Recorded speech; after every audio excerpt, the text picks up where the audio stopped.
Haji Halim sedang menunjukkan begini cara sayang kepada ibu. Wahai kalian yang tak menghormati ibu, yang menyepelekan ibu, yang merendahkan ibu. Malam ini lihat, beliau tidak ada ceramah, tidak ada tausiah, tapi langsung dibuat begini cara menghormati ibu. Ini sekarang banyak orang tak menghormati ibu. Berapa banyak ibu yang awalnya bantu-bantu, lama-lama jadi pembantu. Dulu dia tidak tarawih, kenapa? Karena kita menangis merengek di rumah. Sekarang di hari tuanya dia tidak tarawih juga. Kenapa? Dia menjaga cucunya. Berapa banyak itu terjadi. Jangan sampai. Dia tidak pernah menolak cucunya, dia sayang. Tapi kita yang berpikir, berapa kali dia tidak jadi sholat duha karena kita kencing di kaitnya. Berapa kali dia tidak tarawih karena kita menangis merengek sampai subuh datang. Berapa kali dia tidak iktikaf karena kita. Andai dia masih hidup hari ini, datang, belikan pakaian yang paling dia suka, belikan perhiasan kalau ada. Andai tidak cium tangannya, tapi yang sudah meninggal dunia, jangan lupa kau doakan, Rabbil firli wali walidayya warhamhuma kama rabbayani shaghira. Berdoa pun kau tak mau, apalagi yang akan kau bawa menghadap Allah SWT. Meregang nyawa dia melahirkan engkau. 9 bulan 10 hari kau menumpang di perutnya. 2 tahun kau menyusu, melahirkan, menetes darahnya dalam badanmu. Andai kau gendong dia dari Palembang, jangan sebut Palembang lah Pak Ustaz, dari Pekanbaru Riau, kau gendong dia sampai ke Makkah, kembali lagi, belum tentu dapat menebus satu teriakannya saat melahirkanmu. Lalu apa yang bisa kau lakukan? Datang seorang ibu pergi ke tempat servis HP. Nak, tolong anak lihatkan HP saya rusak kayaknya. Dia periksa, ini nggak rusak bu. Terus memang anak ibu nggak nelpon.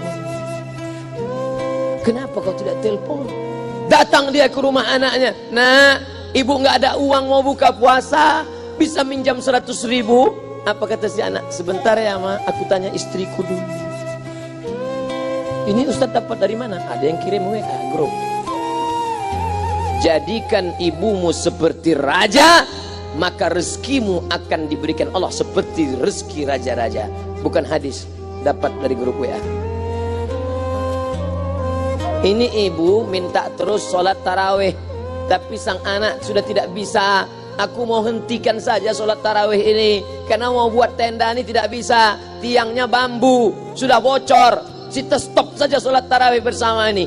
Apa kata si ibu? Buatlah sholat tarawih terus, nanti Allah akan berikan engkau gedung yang besar. Dengan gedung besar itu kau akan tetap sholat tarawih. Mana gedung besar itu? Inilah dia gedung besar.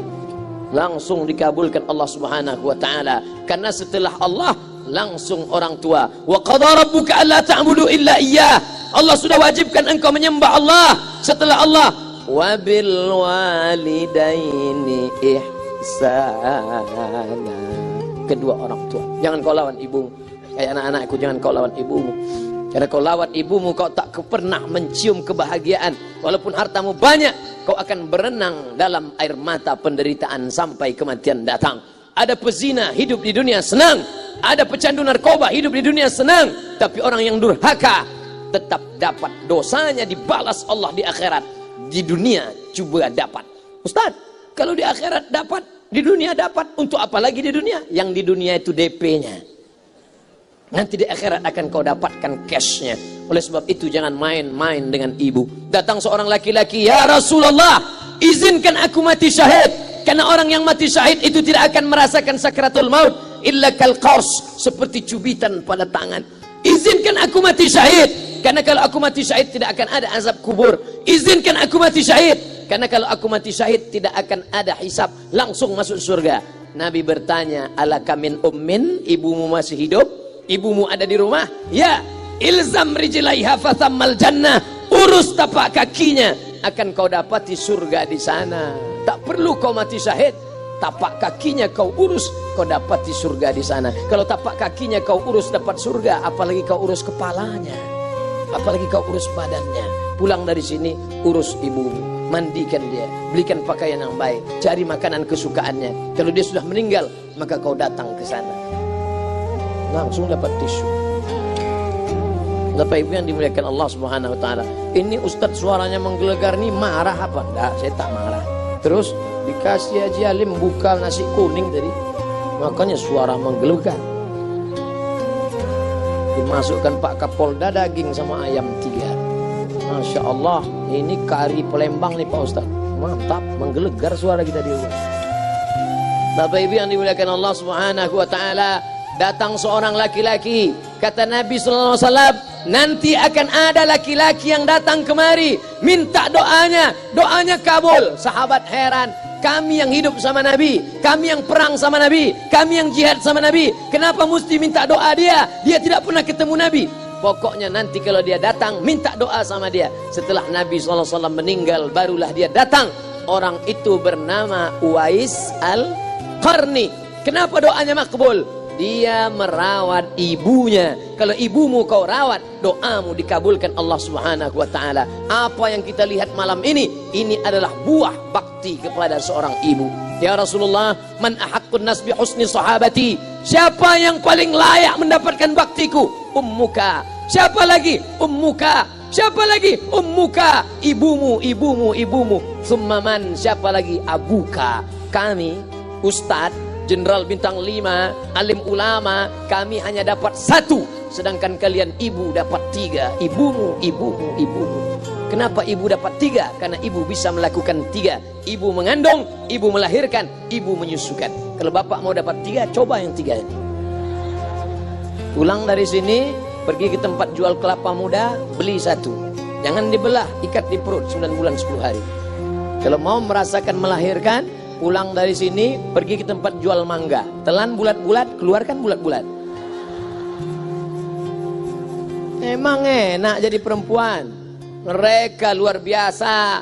Tanya ibumu, berapa kali dia meninggalkan puasa Ramadan? Saat mengandung engkau, 30 hari dia tak puasa. Saat menyusukan tahun pertama, 30 hari dia tak puasa. Saat menyusukan tahun kedua, 30 hari dia tak puasa. Saat dia mau ganti qadha tahun berikutnya, adik mau menyusul. Hari ini dia belum mengqadha puasanya, dia terhutang di hadapan Allah. Lalu apa yang bisa kau lakukan? Malam ini betul-betul disadarkan. Alhamdulillah, ibu saya masih hidup, umurnya 70 tahun. Saya akan pulang dari kajian malam ini. Nampaknya malam ini saya yang ceramah, saya yang tausiah. Tapi saya mengambil pelajaran. Pulang dari sini, saya akan lebih sayang pada emak saya. Saya lebih cinta kepada ibu saya. Saya malu, saya hanya pandai berceramah, berkata, tapi orang sudah mengamalkannya langsung.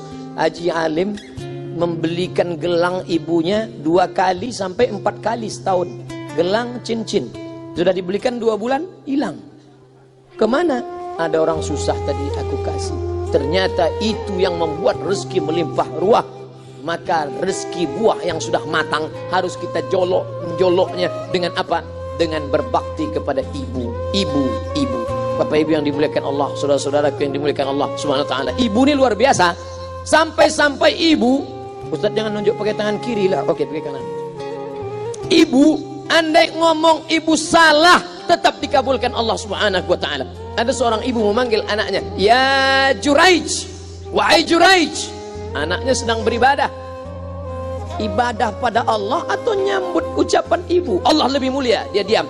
Ya Juraij, dia tetap diam. Ya Juraij, dia tetap diam. Dia tidak jawab seruan ibunya. Sampai akhirnya ibunya berkata, apa kata ibunya? Allahumma la tumitshu hatta turihi wujuhal mumisat. Jangan matikan Juraij sebelum matanya melihat wanita, maaf, tunasusila. Jangan matikan Juraij sebelum matanya melihat wanita tunasusila, WTS PSK, orang nakal, orang jahat. Tidak mungkin ahli ibadah matanya melihat orang jahat. Tapi takdir berkata lain. Tak lama setelah ucapan sang ibu, ada seorang WTS PSK hamil. Tidak diketahui suaminya, ditangkap, ditanya, siapa yang menghamilimu? Apa kata si perempuan? Yang menghamiliku adalah Juraij. Sampai Juraij ketika difitnah, perempuan wanita susila itu ditanya, siapa yang menghamilimu? Ternyata dia berkata, Juraij. Akhirnya mereka menangkap Juraij. Juraij, ternyata engkau selama ini pura-pura saja menjadi pelaku ibadah. Engkau ternyata sudah menghamili perempuan ini. Mereka menghancurkan tempat ibadah Juraij. Tapi kemudian Juraij sabar. Dia katakan, nanti tunggu anak itu lahir, kalian baru tahu. Setelah tak lama anak itu pun lahir. Dan mereka bertanya, Mereka bertanya kepada anak kecil yang belum bisa bicara, "Ya gulam, wahai anak kecil, man abuka? Who is your father?" Siapa bapakmu? Hai anak kecil, siapa bapakmu? Juraij menusuk pusar anak itu dengan telunjuknya. Dia mau tunjukkan kepada orang ramai bahwa dia tidak salah, dia tidak pezina, dia tidak melakukan perbuatan dosa. "Ya gulam, hai anak kecil, man abuka? Siapa bapakmu?" Apa kata anak kecil itu? Cowboy.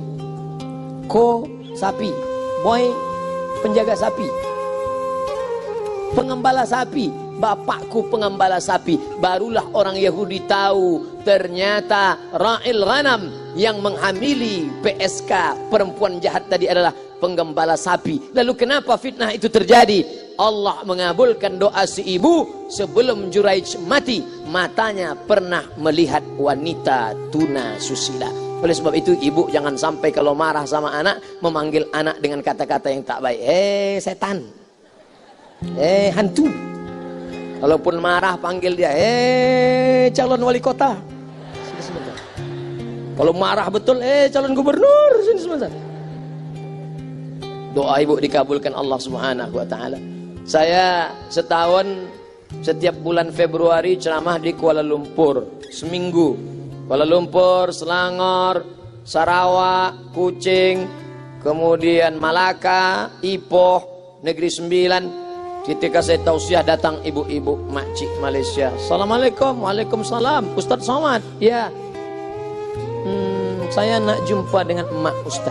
Loh, ngapa jumpa emak saya? Jumpa saya lah. Ustaz pasti dididik oleh seorang ibu. Saya ingin jumpa ibu Ustaz. Saya sangka dia mau jumpa saya. Ternyata ibu di tengah para habaib diambil diri seorang profesor, dibalik diri seorang gubernur, wali kota, Kapolda.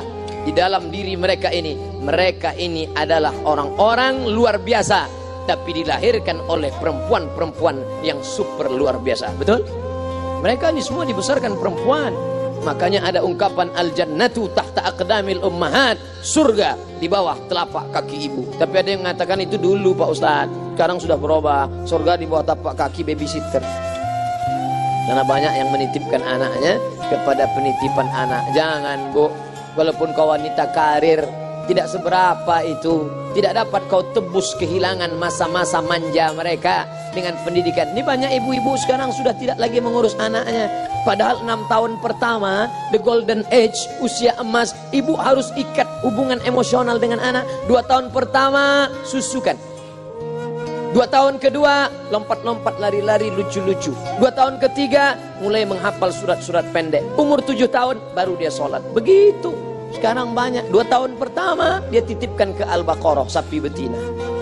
2 tahun kedua, dia titipkan ke PAUD dan BUUD. 2 tahun ketiga, dia titipkan ke TK. Akhirnya anak putus kontak. Setelah anak remaja, baru ibunya nanya, Ustadz, kenapa anak saya lebih mau curhat sama pacarnya daripada sama saya?